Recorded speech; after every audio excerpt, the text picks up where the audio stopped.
ஃப்ரெண்ட்வுட்ஸ் நேயர்களுக்கு வணக்கம். பாமகல ஐயா ராமதாஸ் அவர்கள் அதிரடியான அறிவிப்பை ஒன்று வெளியிட்டு இருக்கிறார்.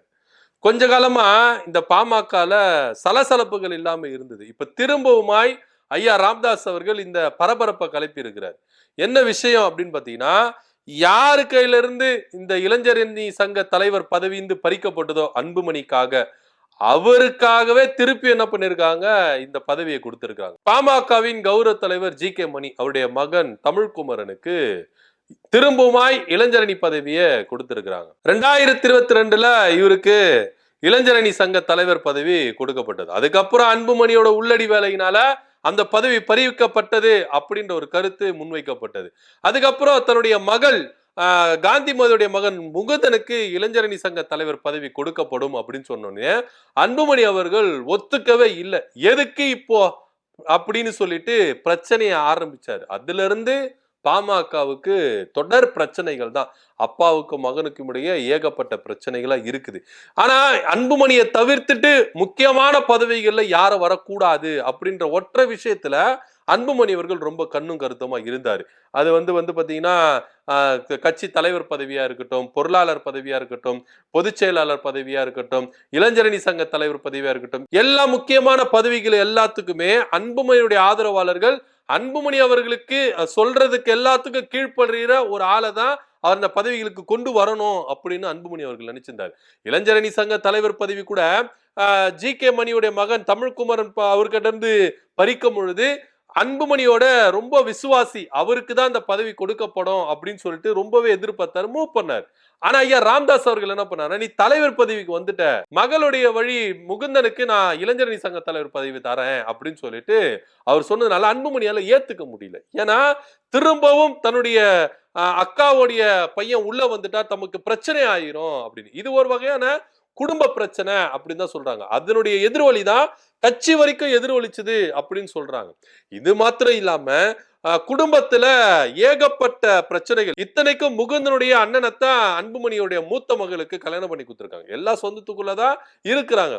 தன்னுடைய மருமகன் வளர்ந்துடக்கூடாது, தன்னுடைய மருமகனை விட அவருடைய தம்பி வளர்ந்துடக்கூடாது அப்படின்றதுனால அன்புமணி அவர்கள் தடை போட்டாரு அப்படின்ற ஒரு பார்வையிலும் இங்க பார்க்க வேண்டிய ஒரு விஷயமா தான் இருக்கு. இப்படியா இருக்கும் பொழுது தமிழ்குமரன் கிட்ட இருந்து பறிக்கப்பட்ட பதவி மீண்டுமாய் அவர்கிட்ட நிறைய சலசலப்புகள். ஐயா ராமதாஸ் அவர்கள் கூட்டின பொதுக்குழுல கூட முகுந்தனுக்கு முக்கியத்துவம் கொடுக்கப்பட்டது, மகளுக்கு முக்கியத்துவம் கொடுக்கப்பட்டது. இப்போ இந்த பதவி மீண்டுமாய் தமிழ்குமரனுக்கு கொடுக்கப்பட்டிருக்கு. இத ரொம்பவே வரவேற்று பேசுறாங்க.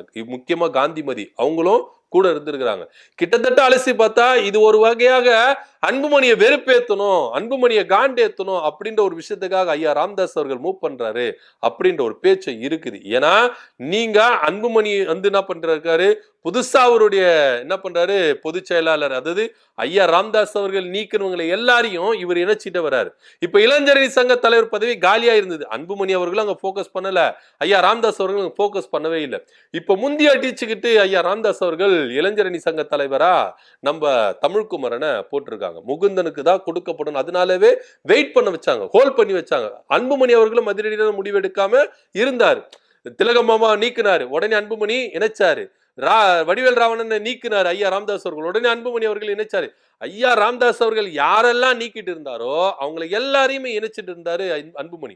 ஆனா இளைஞரணி சங்க தலைவருக்கு மட்டும் அவர் போக்கஸ் பண்ணாம இருந்தார். எப்படி இருந்தாலும் அன்புமணி அவருடைய ஆதரவாளர்களை போட்டுடலாம் அப்படின்னு தான் நினைச்சிருந்தார். ஒரு வழியா எல்லா பிரச்சனையும் முடிஞ்சு ஒரே லைன்ல வரும்பொழுது புதுசா கட்டமைக்கலாம் அப்படின்னு ஒரு ரேஞ்சில தான் அன்புமணி அவர்கள் பிளான் போட்டிருந்தார். ஆனா ஐயா ராமதாஸ் அவர்கள் முந்திக்கிட்டு அதிரடியான அறிவிப்பை வெளியிச்சிருக்காரு. தமிழ்குமரனை அந்த இடத்துல போட்டிருக்காரு. இப்ப தமிழ்குமரன் முழுக்க முழுக்க ஐயா ராமதாஸுடைய ஆதரவாளர் தான். ஏன்னா அவங்க அப்பா ஜி.கே. மணி ஐயா கூட தான் இருக்கிறாரு. இப்படியா இருக்கும் பொழுது இந்த விஷயத்துல பதவி கொடுத்ததுனால நிறைய விஷயங்களை பகிர்ந்துட்டு வராங்க. முக்கியமா என்ன சொல்றாங்கன்னா, இப்ப தெரியுதுங்களா ஜி.கே. மணி எந்த அளவுக்கு சகுனி வேலை பார்த்திருக்கிறாரு. இங்க ஐயாவும் சின்ன ஐயாவும் பிரியறதுக்கு முக்கியமான சகுனி வேலையை பார்த்ததே ஜி.கே. மணி தான். இப்ப தெரியுதுங்களா, கொஞ்சம் கொஞ்சமா தன்னுடைய மகனை உள்ள நுழைச்சிட்டாரு. இதுக்கு தாங்க சொன்னோம் தீய சக்தி அந்த ஜி.கே. மணி தான் அப்படின்னு அன்புமணியோட தரப்பு ரொம்ப இப்போ பகிரங்கமா ஜி.கே. மணி மேல பழிய சுமத்திட்டு வராங்க. உண்மையிலேயே இது கொஞ்சம் ஏத்துக்க வேண்டிய விஷயமா தான் இருக்குமோ. ஜி.கே. மணி தான் தன்னுடைய மகனுடைய பதவி பறிக்கப்பட்டது, தன்னுடைய பதவி பறிக்க, ஜி.கே. மணி தான் தலைவராக இருந்தார். அன்புமணி அவர்கள் தலைவர் பதவிக்கு வரணும் அப்படின்றதுக்காக தன்னுடைய பதவியை விட்டு கொடுத்தாரு. பதவியை விட்டு கொடுக்கும் போது தன்னுடைய பையனுக்கு வந்து பாத்தீங்கன்னா இளைஞரணி சங்க தலைவர் பதவி கொடுக்கணும் அப்படின்னு சொன்னா அந்த பதவி கொடுக்கப்பட்டது.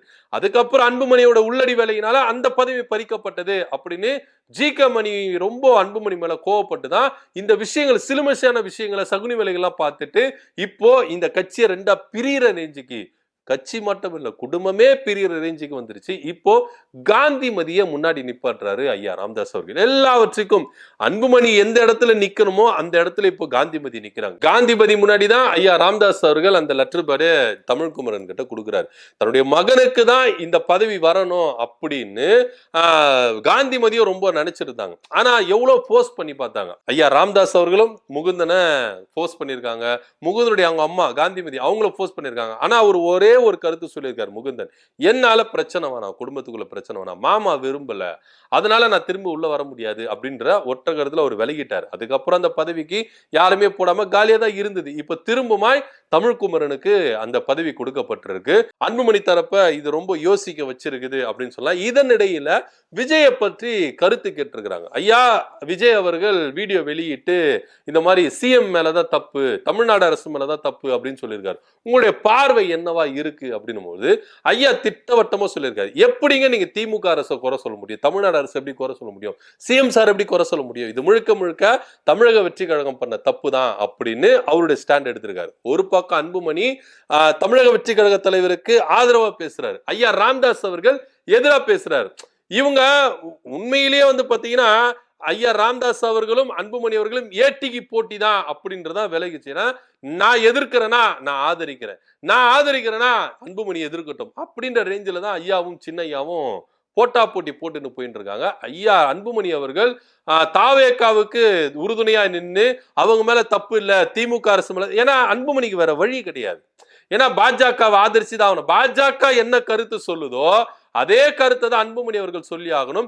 இப்ப என்ன ஒரு பிளஸ்னா தமிழக வெற்றி கழகத்தை என்டிஏ கூட்டணிக்குள்ள வர்றதுக்கு அன்புமணியும் முயற்சிக்கிறாரு அப்படின்றது வெட்ட வெளிச்சமா தெரிஞ்சிருச்சு.